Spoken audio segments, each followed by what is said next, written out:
দেবেন না। চিৎকার মেরে বলুন সুবহানাল্লাহ। আপনার আমার টার্গেট জান্নাত না জাহান্নাম? কারা কারা জান্নাতে যেতে চান দুইটা হাত তুলে আমার আল্লাহকে একবার দেখান। আল্লাহ পাক আমাদের সবাইকে জান্নাতুল ফেরদাউসের ওয়ারিস হিসেবে কবুল করুন। জোরে বলুন আমিন। জান্নাতে যেতে হলে কয়টা গুণাবলী? 7টি। জোরে বলেন কয়টি? 7টা। আঙ্গুল দেখান তো বাজান, দেখি তো সবাই আঙ্গুল দেখান। এই যুবকেরা, যুবকদের অবস্থা যা দেখতেছি, বাপ রে বাপ। যুবক তোমরা বলো তো বাবা, কয়টা গুণাবলী? 7টা। লিল্লাহে তাকবীর। আপনারা এই 7টি গুণাবলী কি কি আমি বলবো, একটু অপেক্ষা করেন, অল্প সময়ের মধ্যে শেষ করে দেব ইনশাআল্লাহ। যুবক যারা আসছো নিরাশ হয় না, তোমরাও যুবক, আমিও যুবক। দেশের অবস্থা করুন, বক্তার দরকার তরুণ। কথা বলেন ঠিক কি না? মুরব্বী হলে সুবহানাল্লাহর বাইরে যাবে না, যুবক হলে তাও 2-1 রিস্ক নেবে। কথা বলেন ঠিক কি না? ফ্রান্সের পার্লামেন্টে বৈশা ফিলিস্তিনের পতাকা উঁচু করে তুলে ধরেছেন একজন, আল্লাহু আকবার বলেন। এইটা নিয়ে ফ্রান্সের পার্লামেন্টের সকল সদস্য খেপে গেছে, আবার কেউ কেউ বাহবা দিতেছেন।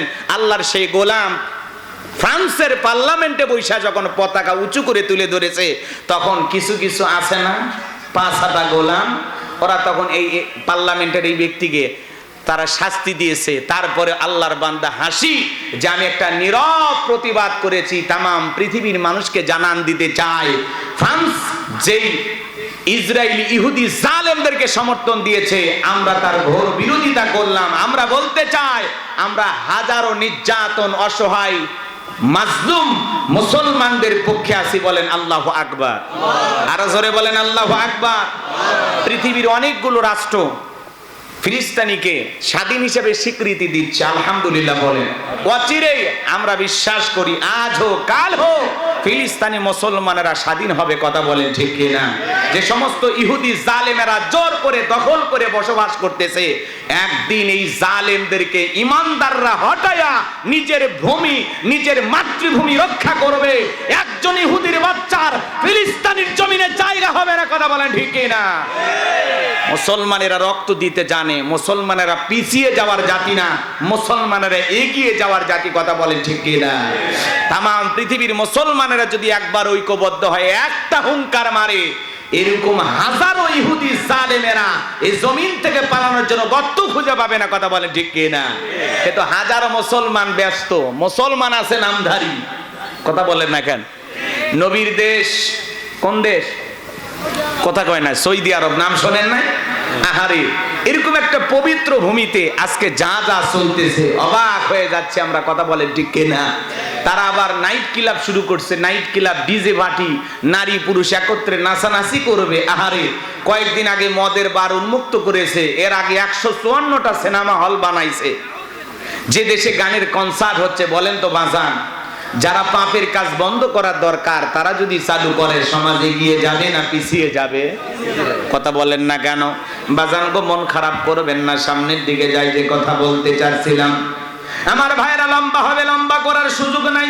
বিশ্বনবী তখন সাহাবায়ে কেরামদের সামনে তেলাওয়াত করে শুনিয়ে দিলেন। আমার আল্লাহ রাব্বুল আলামিন বলেন, ক্বাদ ফালাহাল মুমিনুন। আমার আল্লাহ রাব্বুল আলামিন বলেন, অবশ্যই মুমিনেরা সফল। অলরেডি মুমিনেরা সফল। সফল হয়েছে তারা ঈমান এনেছে যারা। বলেন আল্লাহু আকবার। সফল হয়েছে কারা? ঈমান এনেছে যারা। আল্লাহু আকবার বলেন। আমরা মনে করি ক্ষমতা থাকলে সফল, টাকা থাকলে সফল, পৃথিবীর সবাই চেনে জানে, যশ খ্যাতি অর্জন করলে সফল। ক্রিকেটার হলে বুঝি সফল, ফুটবলার হলে বুঝি সফল, নায়ক হলে বুঝি সফল, সুপারস্টার গায়ক হলে বুঝি সফল না। এগুলো সফলতার মাপকাঠি না। সফল হতে পারবে তারা ঈমান আনবে যারা। এ বাজান গোমার পৃথিবীর সবচাইতে বড় নেতা নাম হলো জো বাইডেন, আমেরিকার প্রেসিডেন্ট। আপনাদের এলাকায় একটা বাজার আছে, দোসাজিয়া বাজার। এখানে কাঁচা তরি তরকারি বিক্রি করে সবজি বিক্রেতা। আল্লাহর বান্দা আজান দেওয়ার পরে মসজিদে গিয়ে মাথা নত করে যদি আল্লাহকে সিজদা দেয়, পৃথিবীর বড় নেতা জো বাইডেনের চেয়ে ওই সবজি বিক্রেতা ইমানদারের দাম আল্লাহর কাছে কম না বেশি? তার মানে কি বুঝলেন? ঈমান আছে যার, আল্লাহর কাছে দাম আছে তার। ঈমান নাই, আল্লাহর কাছে তার দাম 4 পয়সাও নাই। কথা বলেন ঠিক কি না? পৃথিবীর বড় বড় লিডার আছে। উত্তর কোরিয়ার প্রেসিডেন্ট কাটিং মারাল মাল কিং জং চেনেন না? রাশিয়ার প্রেসিডেন্ট পুতিন, ভারতের দাদা, এরা যত বড় ক্ষমতাধর হোক না কেন, বাংলাদেশের একজন রিক্সা চালক, ভ্যান চালক লোকটা যদি ইমানদার হয়, আজান দেওয়ার পরে মাথা নত করে যদি আল্লাহকে সেজদা দেয়, এই পৃথিবী কাঁপানো বড় বড় লিডারদের চাইতে ওই ইমানদার রিক্সা চালকের, ভ্যান চালকের দাম আল্লাহর কাছে কম না বেশি? বেশি। তার মানে কি বুঝলেন? ঈমান আছে যার, আল্লাহর কাছে দাম আছে তার, ঈমান নাই দাম নাই। ওই বেঈমানেরা ক্ষমতার মাতবাড়িতে, টাকা পয়সার অহংকারে দুনিয়াতে লড়াই করতে পারে, ঈমানদারদের উপর নির্যাতন জুলুম করতে পারে, কিন্তু মরার পরে একজন বেঈমানের দাম নাই, সবগুলোকে পিটাইয়া জাহান্নামে দেবেন কে? আল্লাহ।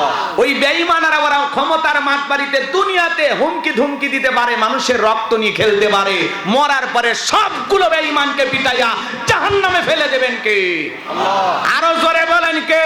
আল্লাহ। সম্মানিত ভাইয়েরা আমার, তার মানে আপনার চেহারা কালো হোক, ফর্সা হোক, ধনী হন, গরিব হন, কোনো সমস্যা নাই, আপনার ভিতরে ঈমান আছে, আল্লাহর কাছে দাম আছে। আল্লাহর কাছে যদি দামি হতে পারি, এই জীবনে আর কিছু চাওয়ার আছে? জোরে বলেন আছে? তাহলে ঈমান আছে যার, আল্লাহর কাছে দাম আছে তার, ঈমান নাই, আল্লাহর কাছে দাম নাই। তাহলে আল্লাহ রাব্বুল আলামিন বলেন, ক্বাদ আফলাহাল মুমিনুন, অবশ্যই মুমিনেরা সফল, অলরেডি মুমিনেরা সফল। সফল হয়েছে তারা, ঈমান এনেছে যারা। ঈমানদার ছাড়া আল্লাহর কাছে সফল হওয়া যাবে? তাহলে আমি বলবো সফল হয়েছে কারা, আপনারা বলবেন ঈমান এনেছে যারা। আমি বলবো আল্লাহর কাছে দামি বান্দা কারা, আপনারা বলবেন ঈমানদার বান্দা যারা। বলতে পারবেন? তাহলে বলেন সফল হয়েছে কারা? ঈমান এনেছে যারা। সফল হয়েছে কারা? আল্লাহর কাছে দামি বান্দা কারা? ঈমানদার বান্দা যারা। আল্লাহর কাছে দামি বান্দা কারা? ঈমানদার বান্দা যারা। ভাই, আল্লাহ তাআলার কাছে হাজার হাজার শুকরিয়া আদায় করতে হবে। আল্লাহ তাআলা আমাদেরকে এত ভালোবাসেন, ভালোবেসে আল্লাহ তাআলা মুসলমানের ঘরে জন্ম দিয়া জান্নাতের রাস্তা একটু আগায় দিয়েছেন। সুবহানাল্লাহ কয় না? সুবহানাল্লাহ। আল্লাহ তাআলা ভালোবেসে পৃথিবীর শ্রেষ্ঠ ধর্ম ইসলাম ধর্মের মানুষ বানিয়েছেন। সুবহানাল্লাহ। পৃথিবীর শ্রেষ্ঠ কিতাব কোরআনুল কারীম দান করে জান্নাতের রাস্তা আরেকটু আগায় দিয়েছেন। এরপরে পৃথিবীর শ্রেষ্ঠ পয়গাম্বার, আখিরি জামানার আখিরি পয়গাম্বারের আখিরি উম্মত বানায়া জান্নাতের রাস্তা আরেকটু আগায় দিয়েছেন। এখন একটু আমল করলেই জান্নাত। সুবহানাল্লাহ বলেন। কষ্ট হচ্ছে আপনাদের? 7টি গুণাবলীর 1 নাম্বার গুণাবলী, এইবার মনোযোগ দিয়ে শুনবেন। তাহলে ঈমান এনেছে যারা, সফল হয়েছে তারা। কথা বলে ঠিক কিনা? আমি আপনাদেরকে ছোট্ট একটা প্রশ্ন করি, বলেন তো ঈমান আনার পরে মুমিন জীবনের সবচেয়ে গুরুত্বপূর্ণ ইবাদতের নাম কি? এদিক খেয়াল করেন, একজন অমুসলিম জোহরের নামাজের পূর্বে যদি ঈমান গ্রহণ করে, ওই ব্যক্তির উপরে জোহরের সালাত আদায় করা কি? জোরে বলেন কি? ভাইয়েরা আমার, গভীর মনোযোগ দিয়ে শুনবেন। আল্লাহ রাব্বুল আলামিন যখন মুমিন বান্দাদের 7টি গুণাবলী নিয়ে 7টি বৈশিষ্ট্য আলোচনা করলেন, আমার আল্লাহ তাআলা 1 নাম্বার সালাত দিয়ে শুরু করলেন। আমার আল্লাহ রাব্বুল আলামিন বলেন, আল্লাযীনা হুম ফি সালাতিহিম খাশিউন। আরো জোরে বলুন আল্লাহু আকবার। মুমিন বান্দার 1 নাম্বার গুণাবলী, যারা নিজেদের সালাত বিনয়ের সহিত, নম্রতার সহিত, খুশু ভাব নিয়ে, আল্লাহর ভয় নিয়ে আদায় করে। আপনি আমি যখন সালাত আদায় করব, অন্তরে ভয় থাকতে হবে কার? তাফসীর ইবনে কাসির থেকে বলছি বাজান গো আমার, তাফসীর কারকেরা আয়াতের ব্যাখ্যায় লিখেছেন, আপনি আমি যখন সালাতের মধ্যে দাঁড়িয়ে যাব, অন্তরের ভিতরে সুচিন্তা, দুশ্চিন্তা, বিবির কথা, সংসারের কথা, ব্যবসা বাণিজ্যের কথা, দুনিয়াবি কোনো চিন্তা ভাবনা মনের মধ্যে রাখা যাবে না। আপনি আমি যখন সালাত আদায় করব, অন্তরে একমাত্র ভয় থাকবে কার? ভালো করে বোঝার চেষ্টা করবেন। আপনি আমি যখন মসজিদে সালাত আদায় করার জন্য দাঁড়িয়ে যাব, দুনিয়াবি সব চিন্তা ভাবনা মসজিদের বাইরে রেখে একমাত্র আল্লাহর ভয় নিয়ে আল্লাহকে সিজদা দেওয়ার জন্য দাঁড়িয়ে যেতে হবে। কেবলমাত্র ভয় থাকবে কার? ইয়া আইয়ুহাল্লাযিনা আমানুত্তাকুল্লাহ, হে ঈমানদারগণ আমি আল্লাহকে ভয় করো। হাক্কা তুকাতিহি, ভয় করার মতো ভয় করো। কিভাবে সালাত আদায় করবেন? বিশ্বনবী কিভাবে সালাত আদায় করতেন? আম্মা জান আয়েশা ডেকে বলেন, নবীজি নামাজের ভিতরে এত লম্বা সময় দাঁড়িয়ে থাকতেন, মাঝে মাঝে তাকায় দেখতাম বিশ্বনবীর পা মোবারক ফুলে উঠেছে। আম্মা জান আয়েশা আরো ডেকে বলেন, নবীজি এত লম্বা সময় ধরে রুকু করতেন, সিজদা করতেন, মাঝে মাঝে মনে হয় নবীজি আর কোনোদিন সিজদা থেকে মাথা উঠাবেন না। আম্মা জান আয়েশা ডেকে বলেন, একদিন রাতের বেলায় দেখি নবীজি সিজদা দিয়ে এত কান্না করেছেন, কাঁদতে কাঁদতে সিজদার জায়গাটা ভিজে গেছে। আম্মা জান আয়েশা অপেক্ষায় বসে থাকলেন, নবীজি যখন সিজদা থেকে মাথা উঠাইলেন, আম্মা জান আয়েশা জিজ্ঞাসা করেন, নবী গো এত কান্না কেন করেছেন, কি হয়েছে আপনার? বিশ্ব নবী ডেকে বলে, আয়েশা আমি তো আমার জন্য কাঁদি না, আমি কাঁদি আমার গুনাহগার উম্মতের জন্য।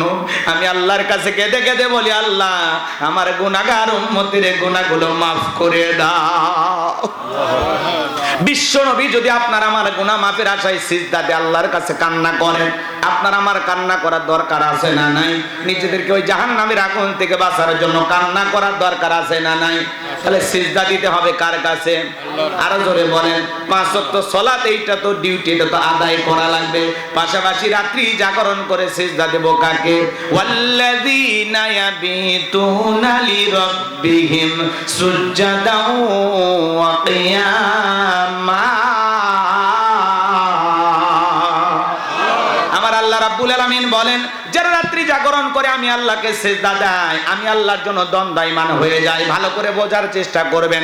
5 ওয়াক্ত সালাত, এটা তো ডিউটি, এটা তো আদায় করাই লাগবে, এটা তো রবের বাধ্যতামূলক ওয়ার্ডার। ভালো করে বোঝার চেষ্টা করবেন। যারা মালিকের সাথে গভীর প্রেম করতে চান, রাতের 1টা 2টা 3টার দিকে উঠা বিবির ভালোবাসা ত্যাগ কইরা, আরামের ঘুম ত্যাগ কইরা, ঠান্ডা পানি দিয়ে ওযু বানায়া নিরালায় নিবৃত্তিতে যাই নামাজে দাঁড়ায় গেলেন। এ বাজান গো আমার, এই নামাজ দুনিয়ার কাউকে দেখানোর জন্য নয়, এই নামাজ হলো একমাত্র আল্লাহ তাআলাকে রাজি খুশি করার জন্য। কথা বলেন ঠিক কি না? তাহলে গভীর নিশিতে নামাজে দাঁড়ানোর দরকার আছে না নাই?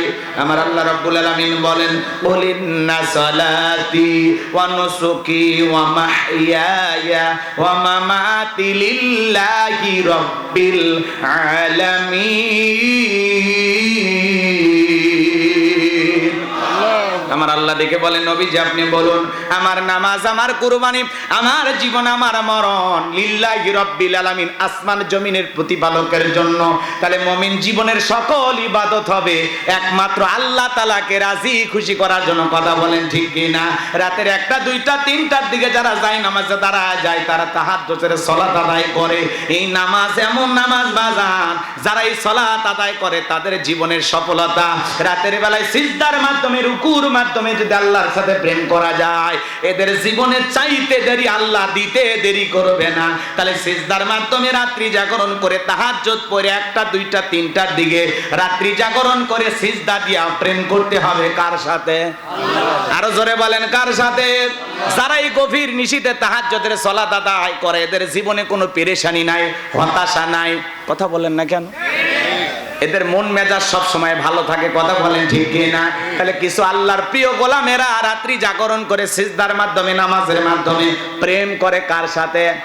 যুবকেরা রাত্রি জাগরণ করে, তবে নামাজ পড়া না, তাহাজ্জুদ পড়া না, ওরা সারা রাত ইউটিউব ইন্টারনেট ঘাটাঘাটি করে, ইমো মেসেঞ্জারে বান্ধবীর সাথে কথা বইলাম, সারা রাত ইমো মেসেঞ্জারে সেটিং করে, হ্যালো জান, খাইছো, ঘুমাইছো, বাথরুমে কয়বার গেছো, কি কালারের 3 পিস পরেছো, কথা কয় না?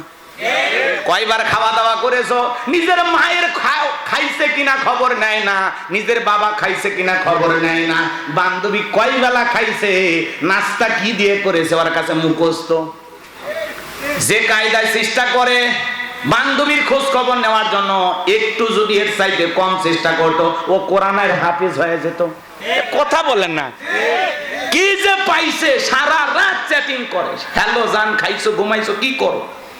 আমার তো ঘুম আসে না। মেয়ে বলে আমারও ঘুম ধরে না, কি করো? কয় গল্পের বই পড়ি। কি বই? কয় তোমাকে চাই। ছেলে বলে আমার বাড়িতে একটা উপন্যাস আছে, 21-এর বই মেলা থেকে কিনে নিয়ে আসছি। কি বইয়ের নাম? কয় মিলন হবে কত দিনে, তোর মরণের পরে।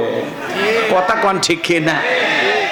কি আজে বাজে উপন্যাস, অভিশপ্ত রাত, যৌবনের মৌবনে, ব্রিজের নিচের প্রেম। হাই রে ভাই, উপন্যাসের নাম অভিশপ্ত রাত, কালো রাত, ওড়নাটা উড়েছিল কেন? এগুলো উপন্যাসের নাম যদি হয়, শয়তানও বলবে এই বইগুলো পড়ার দরকার নাই। কথা বলেন ঠিক কিনা? এগুলো পড়লে যুবকদের চরিত্র ভালো হবে না খারাপ হবে? আজকে এগুলো পইরে তো যুব সমাজ নষ্ট হয়ে যাচ্ছে, কথা বলেন ঠিক কি না? কষ্ট হচ্ছে আপনাদের?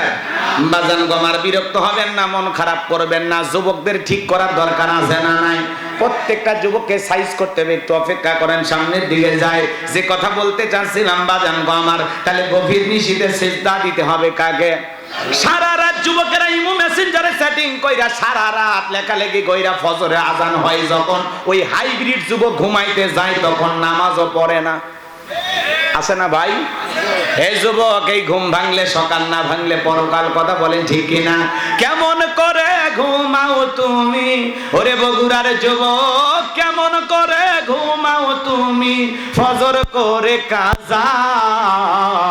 এমন তো হতে পারে ও তোমার জহরে জানাজা, এমন তো হতে পারে ও তোমার জহরে জানাজা, কথা বলেন ঠিক কিনা?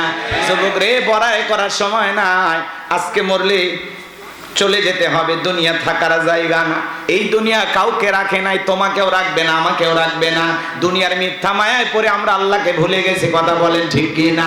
সামনের দিকে যাই বাজান গো আমার, যে কথা বলতে চাচ্ছিলাম, তাহলে সিজদা দিব কাকে?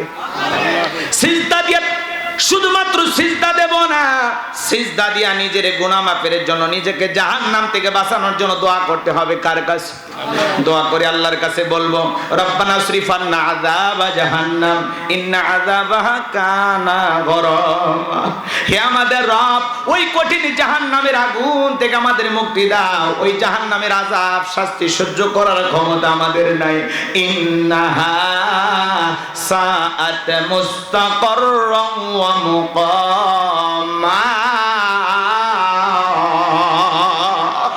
নিশ্চয় আবাসিক স্থল হিসাবে, বসতির জায়গা হিসাবে ওই জাহান্নাম কত না নিকৃষ্টতম একটা স্থান। জাহান্নাম সুখের জায়গা না, ওইটা হলো যন্ত্রণার কারখানা। জাহান্নাম বড় কঠিন জায়গা।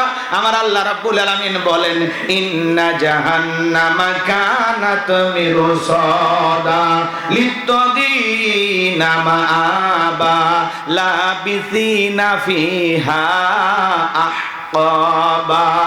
লা ইয়াযুকুনা ফিহা বারদান ওয়ালা শারাবা ইল্লা হামিমান ওয়া গাসসাকা। আবার আল্লাহ রাব্বুল আলামিন বলেন, ইন্না জাহান্নামা কানাত মিরসাদা, নিশ্চয়ই জাহান্নাম উৎপিত হয়েছে ফুলসিরাতের কিনারায়। শিকারি ধরার জন্য যেমন ফাঁদ পাতা হয়, এবার জানো আমার, শিকারি ধরার জন্য যেমন ফাঁদ পাতা হয়, ফুলসিরাতের কিনারায় জাহান্নাম তেমনি ভাবে ওত পেতে রয়েছে আল্লাহর অবাধ্য নাফরমান গুনাহগার বান্দাদের ধরার জন্য। এটা হলো তাদের আবাস স্থল। এই জাহান্নামের আগুনে যারা জ্বলবে, বাজান গো আমার, এই জাহান্নামের আগুনে যারা জ্বলবে পড়বে, বছরের পর বছর কেটে যাবে। একটা মানুষ কত লক্ষ বছর, কত কোটি বছর জাহান্নামের আগুনে জ্বলবে, আর সঠিক এলেমার জ্ঞান আছে কার কাছে? ওই জাহান্নামের আগুনে জ্বলতে জ্বলতে পুড়তে পুড়তে জাহান্নামীদের চেহারা হয়ে যাবে কয়লার মতো কালো। দুনিয়ার আগুনের চাইতে জাহান্নামের আগুনের পাওয়ার হলো 70 গুণ বেশি। ওই জাহান্নামের আগুনে জ্বলতে জ্বলতে পুড়তে পুড়তে আল্লাহর অবাধ্য বান্দারা ক্ষুধার্ত হয়ে যখন খাবার প্রার্থনা করবে, আমার আল্লাহ তখনও বলবে, আমার এই জাহান্নামী বান্দাদেরকে জাহান্নামের তলদেশে এক ধরনের ফলের চাষ করা হবে, যেই ফলের নাম হলো জাক্কুম, কাঁটাযুক্ত ফল। এই ফলটা যখন জাহান্নামীদের হাতে হাতে দেওয়া হবে, ওই ফলটা পাওয়া মাত্র জাহান্নামীরা গলার ভিতরে দেবে। ওই ফলটা গলার মাঝামাঝি আটকে যাবে, ভিতরেও যাবে না, বাহিরে বাজবে না। যত গলা নাড়াচাড়া করবে, কাঁটাগুলো ফুটবে আর ফুটবে, আর জাহান্নামীরা চিৎকার মেরে কেঁদে কেঁদে বলবে, আল্লাহ, এ কেমন ফল খাওয়াইতে দিলাম আলী, ভিতরেও যায় না, বাহিরেও আসে না। এই যন্ত্রণা সহ্য করতে পারি না গো আল্লাহ। জাহান্নামীরা বারবার চিৎকার মারবে, যত গলা নাড়াচাড়া করবে, কাঁটাগুলো ফুটবে আর ফুটবে, আর জাহান্নামীরা যন্ত্রণায় ছটফট করবে। এরপরে চিল্লাইতে চিল্লাইতে ডেকে বলবে, আল্লাহ, আমাদেরকে পানি পান করাইতে দাও, পানি দাও, পানি দাও। জাহান্নামের অপরাধী বান্দারা যখন পানি পানি বলে চিৎকার মারবে, আমার আল্লাহ ডেকে বলেন লা ইয়াযুকুনা ফিহা বারদা ওয়ালা শারাবা, তাদেরকে মিনারেল ওয়াটার দেওয়া হবে না, ঠান্ডা কোনো পানি দেওয়া হবে না। যে পানিটা পান করে জাহান্নামী তার বুকের জ্বালা তৃষ্ণাকে নিবারণ করতে পারে, এমন পানির কোনো ব্যবস্থা থাকবে না। কেমন পানি দেওয়া হবে? ইল্লা হামিমা ওয়া গাসসাকা, এমন উত্তপ্ত ফুটান্ত গরম পানি জাহান্নামীদেরকে পান করানো হবে যা পুষবে দিল কিছুই নয়। ওই জাহান্নামীরা যখন ওই পানিটা পান করবে, এ বাজান গো আমার, ওই গরম পানি যখন পান করবে জাহান্নামীর লাড়ি ভুড়ি গুলো গলে গলে পেছনে রাস্তা দিয়ে বের হয়ে যাবে। ওই জাহান্নাম বড় কঠিন জায়গা। ওই জাহান্নাম নিয়ে যদি আলোচনা করি বাজান, 2-3 ঘন্টা আলোচনা করে শেষ হবে না। এত সময় আমার হাতে নাই, সংক্ষিপ্ত কথা বলে দিতে চাই। ওই জাহান্নাম বড় কঠিন জায়গা। বলেন তো বাজান, জাহান্নামীদের যে এত এত শাস্তি হবে, সর্বনিম্ন শাস্তি হলো এক জোড়া পায়ে জুতা পরে থাকবে। জাহান্নামের স্যান্ডেলটা পরিধান করার কারণে ও বাজান গো আমার, তার পুরো দেহটা এত গরম হয়ে যাবে, মাথার মগজগুলো টকবক করে গলে গলে পড়বে। জাহান্নামীরা যখন ওই গরম পানি চেহারার সামনে নিয়ে আসা হবে, চেহারাটা ঝলসে যাবে, দেহের গোস্তগুলো খসে খসে পড়বে। জাহান্নামে কত ধরনের আযাব হবে, কত ধরনের শাস্তি হবে, আলোচনা করে শেষ করা যাবে না। বলেন তো বাজান, জাহান্নামের শাস্তি আল্লাহ তাআলা এই কথাগুলো কোরআনুল কারীমের ভিতরে বলে দিয়েছেন। বলেন তো ঘটনা ঘটেছে না ঘটবে? আল্লাহ তাআলা আগে কেন জানায় দিলেন, অ্যাডভান্স কেন বলেন? সতর্ক করার জন্য, বান্দাকে সাবধান করার জন্য। বান্দা পাপের কাজ করো না, গুনাহের কাজ করো না, শয়তানের অসওয়াসায় পড়ে নিজের জীবনটাকে শেষ করে দিও না। এখন নিজেকে জাহান্নামের আগুন থেকে বাঁচাইয়া জান্নাতের রাস্তায় পরিচালিত করো। কথা বলেন ঠিক কি না? এবার জাহান্নামের 1 সেকেন্ড সহ্য করার মতো জাহান্নামের আগুন 1 সেকেন্ড সহ্য করার মতো শক্তি আপনার আমার দেহে নাই। এই জন্য ওই জাহান্নামের আগুন থেকে বাঁচার জন্য বলেন তো দোয়া করতে হবে কার কাছে? জীবনে কেমন একটা সিজদা দিয়েছি, যে সিজদা দিয়ে 2 ঘন্টা কেঁদেছি জাহান্নাম থেকে বাঁচার জন্য, এমন একটা সিজদা কি আপনার আমার জীবনে আছে? বলেন আছে? যে বলেন হুজুর মসজিদে ঢুকতে দেরি, বের হতে দেরি নাই। কথা বলেন ঠিক কি না? সবার পিছে ঢুকি, সবার আগে বের হয়ে আসি, মসজিদে মন টেকে না। কথা বলেন ঠিক কি না? এ ভাইরা আমার, বিশ্বনবী কিভাবে সালাত আদায় করেছেন সামান্য বলেছি। সাহাবায়ে কিরাম কিভাবে সালাত আদায় করেন জানেন? মরুভূমিতে সাহাবায়ে কিরাম যখন সালাতে দাঁড়িয়ে যেতেন, ওই মরুভূমির পাখিগুলো খেজুর গাছ মনে করে সাহাবীদের কাঁধের উপরে, মাথার উপরে বসে থাকতো। বিশ্বনবীর সাহাবীরা সালাতে এত মনোযোগ, কাঁধে পাখি পড়ে থাকে, তারপরেও তারা টের পাইতো না। বলেন আল্লাহু আকবার। আর আপনি আমি একটা মশা বলে এই হাতে এই জায়গায় নিয়ে আগে মশা মারে, তারপরে সূরা ধরে। কথা কোন ঠিক কি না? হযরতে তালহা রাদিয়াল্লাহু তাআলা সালাত আদায় করতেছিলেন, ছেলেটা খেলা করতেছিল, জঙ্গল থেকে সাপ এসে সন্তানটাকে বেঁচে ধরেছেন। স্ত্রী মানুষজনকে ডাকলেন, ছেলেটাকে বিপদ মুক্ত করলেন। হযরতে তালহা নামাজ শেষে জিজ্ঞাসা করে, বিবি রে, বাড়িতে এত মানুষজন, ব্যাপারটা বুঝতে পারলাম না। ডেকে বলে, স্বামী আপনি যখন সালাত আদায় করতেছিলেন, জঙ্গল থেকে সাপ এসে সন্তানটাকে বেঁচিয়ে ধরেছিল, আমি মানুষজনকে ডাকলাম, সন্তানটাকে বিপদ মুক্ত করলাম। এত ঘটনা আপনার চোখের সামনে ঘটে গেল, আপনি কিছুই বলতে পারেন না। হযরতে তালহা ডেকে বলে, বিবি রে, নামাজের মধ্যে মন যদি এদিক সেদিক চলে যায়, তাহলে নামাজ তো আর নামাজ থাকে না। বলুন আল্লাহু আকবার। আর আপনি আমি নামাজ পড়ি বগুড়া, মন চলে যায় মাগুরা। কথা বলেন ঠিক কি না? নামাজের ভিতরে দাঁড়ায় আমাদের মন খালি ছটপট করে, নামাজ পড়ে দোপসাসিয়া মন চলে যায় ভারতের বর্ডারে। নামাজের ভিতরে দুনিয়াবি এত চিন্তা ভাবনা, মাঝে মাঝে মনে হয় নামাজ 2 রাকাত চলতেছে না 3 রাকাত, তাও মনে থাকে না। কথা কয় না? এরকম নামাজ আছে না নাই?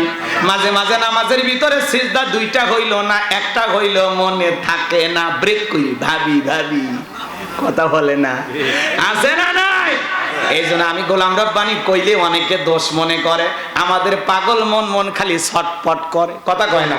পাগল মন রে, মন কেন উল্টো পাল্টা বল, বলে ও পাগল মন মন রে মন কেন মসজিদে না যায় রে আল্লাহ রে কোন দুনিয়ায় পাঠাইলাই আমারে বর্তমানের নারী পুরুষ সমান সমান মাপ লম্বা চুল কাটিয়া আবার মাথায় লাগাই ক্যাপ আল্লাহ রে কোন দুনিয়ায় পাঠাইলাই আমারে হিন্দি গানের টান মারিয়া রাস্তা হাইটা যায় আবার কারো সুরে সুরে বুকটা ফাইটা যায় আল্লাহ রে কোন জামানায় পাঠাইলাই আমারে জিন্সের প্যান্ট শার্ট পরিয়া রাস্তা হাইটা যায় পুলানা মাইয়া ওইটা সেনা বড় দায় আল্লাহ রে কোন জামানায় পাঠাইলাই আমারে আছে না নাই এমন কায়দায় সাজুগুজু করে ভালো করে বুঝবেন এমন কায়দায় সাজুগুজু করছে কানে পড়ছে দুল কপালে পড়ছে টিপ কাছে যদি যা বলেন জিজ্ঞাসা করেন বিলকিস আপা বলেন আমি আবুল আছে না নাই বুখারী শরীফের স্পষ্ট হাদিস আল্লাহ রাসূল বলেছেন কোন পুরুষ যদি নারীর বেশ ধারণ করে আর কোন নারী যদি পুরুষের বেশ ধারণ করে আল্লাহর লানত তাদের উপরে কথা বলে ঠিক না আমার ভাইরা এদেশে পোশাকের এত স্বাধীনতা আছে যার যা মনে চাই তাই পরে এরপরে এক শ্রেণীর মা বোনেরা ঢাকা শহরে আন্দোলন করে বলে পোশাকের স্বাধীনতা চাই কথা কয় না আছে না নাই ওদেরকে জিজ্ঞাসা করা হলো কেমন স্বাধীনতা চাও বলে পরে দাদি নানি ব্লাউজ ছাড়া শাড়ি পরেছিল আমরাও পরতে চাই আপত্তি করি নাই কথা কয় না দাদি নানি ব্লাউজ ছাড়া শাড়ি পরেছিল দাদি নানির সাথে তুলনা করো আগেকার দাদি নানি ব্লাউজ ছাড়া শাড়ি পরেছিল এখন গরমের কারণে পরুক আর অভাবের কারণে পরুক দাদি নানি ব্লাউজ ছাড়া শাড়ি পরিয়া তারা ঘরের কোনায় লুকিয়েছিল তারা কি বিশ্ব রোডে শাড়ি পরিয়া আন্দোলন করে বলেছিল আমি তোমার দাদি দেখে যাও শাড়ি পরেছি বলেছিল কোনদিন বলে নাই দাদি নানির তুলনা দাও আগেকার দাদি নানি পুরুষের কণ্ঠের আওয়াজ পাইলে ঘরের কোনায় লুকাইছে আর এখনকার মা বোনেরা পুরুষের কণ্ঠের আওয়াজ পাইলে বাড়ির গেট খুইলা দরজা খুইলা গল্প করে কার কাছে এসেছেন কি বলতেছেন বাদশা আমারই স্বামী বলেন ভাই প্লিজ একটু বসেন চেয়ার দেই একটা চা খেয়ে যাবেন তো গরিবের বাড়িতে এমন কায়দায় ডাকে মনে হয় মায়ের পেটের ভাই কথা বলেন আছে না নাই স্বামীকেও এত নরম সুরে ডাকে না আছে না নাই আপনারাই বলেন একটা অপরিচিত পুরুষ যদি আপনার বাড়ির দরজায় আসে আপনার বউ দেখা করা জায়েজ জায়েজ না হারাম হ্যাঁ বাড়ির গেট খুলে গল্প করে আসেন বসেন একটা বিস্কিট খেয়ে যান এমন কায়দায় ডাকে ওরে সোনালি আছে না কি ব্যবহার এদের কাছে আদব আখলাক নাই লাজ শরম হারিয়ে গেছে কথা বলেন না কেন লাজ শরম হারিয়ে গেছে আজকে মহিলাদের প্রথম মাসিক কিভাবে হয়েছে সেই গল্প টক শোতে হচ্ছে এটা ফলাও করে প্রচার করা হচ্ছে নারীদের হায়া লাজ লজ্জা গেছে কোথায় কথা বলেন ঠিক কি না আরে সমাজটা যাচ্ছে কোথায় পারিবারিক শিক্ষার অভাব আজকে সমাজ যাচ্ছে কোথায় কথা বলেন ঠিক কি না লিল্লাহে তাকবীর লিল্লাহে তাকবীর লিল্লাহে তাকবীর হযরত মাওলানা রুহুল আমিন যুক্তিবাদী